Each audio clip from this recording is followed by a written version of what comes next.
Here is the whole rivalry in one number. 53% of the world's ships, measured by tonnage, are built in China. The United States builds less than 0.2%, a rounding error on the same chart. On some lines, America wins by a mile. On others, China already won years ago, and it isn't close. By the end, you'll see which country leads which line, and why almost everyone gets the scoreboard wrong. So let's build that scoreboard, line by line. Measured in dollars, the American economy is far larger, about 30.8 trillion against 19.6. America spends nearly 3 times as much on its military in dollars, and it is dramatically richer per person. But measured at what money actually buys, China's economy is already bigger, and China outmanufactures the United States. 5 headline lines, and the honest result is a split. America leads 3, China leads 2. Start with the line America wins most clearly. In plain dollars, at market exchange rates, the United States economy is about 1.6 times the size of China's, 30.8 trillion against 19.6. That is a wide, real gap. By this measure, no other country on Earth is even close to either of them. But hold on to the phrase in dollars, because the very next measure tells the opposite story. Now change one thing. Measure each economy by what its money actually buys at home. Economists call it purchasing power. Watch the lead flip. At market prices, America sits on top, 30.8 trillion against 19.6. But adjust for local prices, and China's output climbs to about 40.7 trillion, while America stays near 30.5. On this measure, China's economy is already the larger of the two. Same year, opposite answer. How can one economy be both bigger and smaller than another? Because you're using 2 honest rulers. At market prices, American output is worth about $30.8 trillion. Adjusted for what money buys inside China, Chinese output is worth about 40.7 trillion. Both figures are for the same year, 2025. Neither is a trick. The answer to who is bigger simply depends on which ruler you pick up. So this is not a story about one country beating another. It is one scoreboard, and 2 countries playing 2 very different games. America plays the game of dollars, wealth, and finance. China plays the game of volume, factories, and physical build. Keep both games in mind, because the next question decides half the board. Who actually makes the world's things? Here is China's answer. Roughly 30% of everything the planet manufactures, by value, now comes from China. Nearly a third of the world's goods, the steel, the phones, the solar panels, the machines, carry a Chinese factory behind them. No other country is within reach of that share. So if the dollars favor America, the factory floor tells a completely different story. Let's see exactly how the world's making is divided. Split all the world's manufacturing into slices. China takes the biggest, at 28%, more than a quarter of everything made, by value. The United States is second, at 17%. Then Japan at 6%, Germany at 5%, and everyone else combined makes up the remaining 44%. The top slice is not American. On the factory floor, China leads, and the gap over second place is a full 11 points. Line these factory measures up side by side, and every one leans the same way.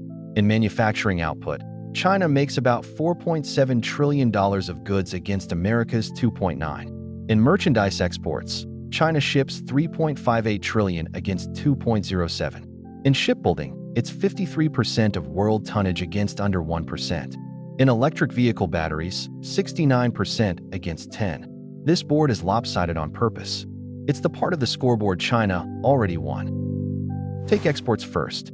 In 2024, China shipped about $3.58 trillion of goods to the rest of the world, more than any other country. The United States was second at $2.07 trillion. Germany followed at $1.69, then the Netherlands and Japan. China doesn't just make the most goods. It sends the most goods across borders, too. And on the water, the gap gets even wider. This is the most extreme line on the entire scoreboard. Of every ton of shipping built in the world, China builds 53%, more than half the planet's ships. South Korea builds 28%, Japan 13%, and everyone else shares the last 6%. And the United States? It's less than 0.2%. It doesn't even fit on this bar. 3 countries in Asia build almost every ship afloat. Put that in raw units. In 2024, American shipyards delivered 8 large commercial ships. 8. In the same year, Chinese shipyards delivered more than 1,000. This is one industry where the gap isn't a percentage point here or there. It's 3 orders of magnitude. A century ago, America built more ships than anyone alive.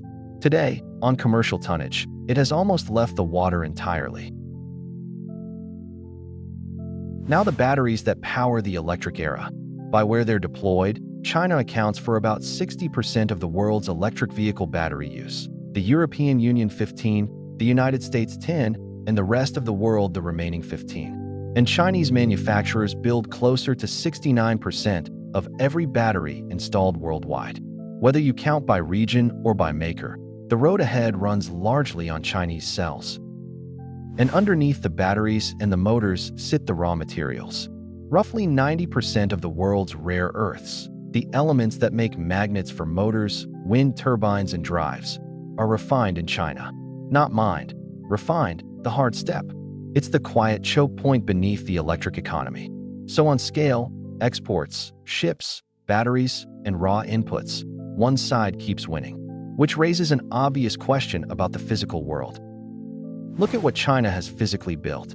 It generates about twice as much electricity as the United States does in a year. It has laid roughly 48,000 kilometers of high-speed rail, while America has around 735. And it added enough panels to reach some 880 gigawatts of solar capacity. The build-out is real, and it's enormous. So then, why is the United States still the richer country? Because the scoreboard has 2 halves. Yes, China leads the factory floor, manufacturing, exports, shipbuilding, batteries, and those wins are genuine and large.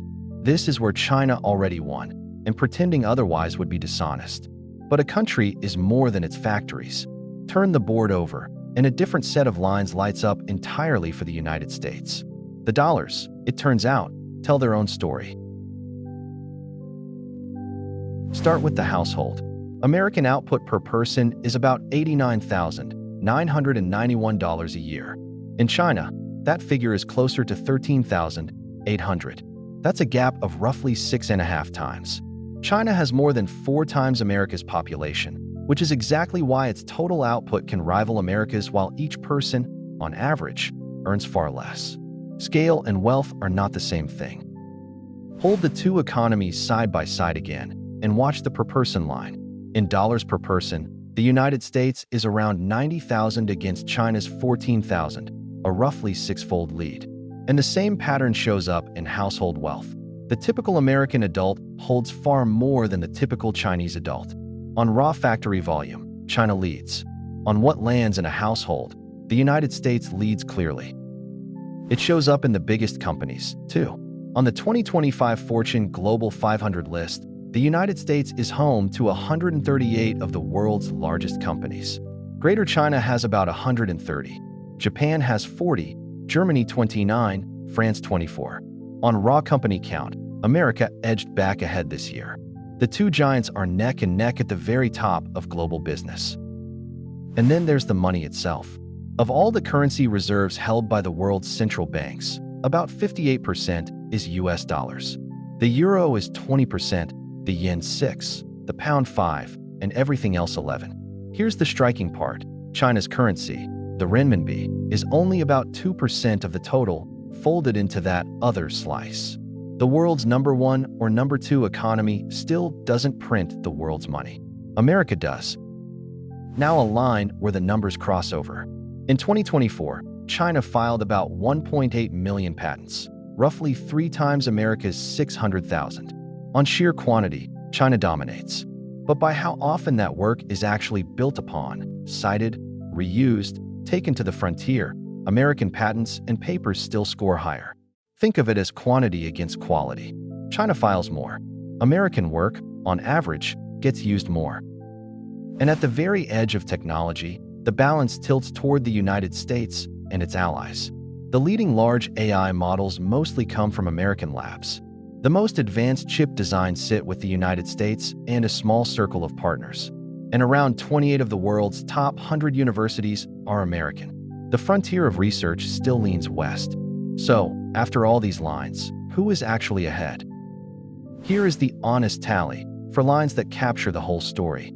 Per person, the United States earns roughly $90,000 against China's 14. In reserve currency, the dollar is 58% of the world's money against the renminbi's 2. But in manufacturing, China makes 28% of the world's goods against America's 17. And in shipbuilding, 53% against barely 1. 2 lines each. A genuine split. So what does each side actually own? The United States owns wealth per person, the world's reserve currency, and the research frontier, the dollar side of the ledger. China owns manufacturing scale, the industrial choke points, and the physical build-out, the factory side. Neither list is small. Neither country sweeps the board. The rivalry everyone argues about is, on the numbers, a draw split across 2 different kinds of power. And there's plenty the scoreboard can't capture. Patents and papers cut both ways. More filed, but whose are used more? Demographics point in opposite directions. America's population is still growing while China's is aging, and both readings are contested. Debt and financial balance sit heavy on each side in different forms. These aren't settled numbers. They're the honest asterisks on everything you just saw. Strip it all back, and a few things aren't in dispute. This is a split decision, not a sweep, in either direction. Which country looks ahead depends entirely on the measure you pick, dollars, or volume, or output per person. And on these numbers, there is no single winner. That's not a dodge. It's simply what the data says when you refuse to cherry-pick one line. So who's winning? The wrong question has a right answer, and the right question has 2.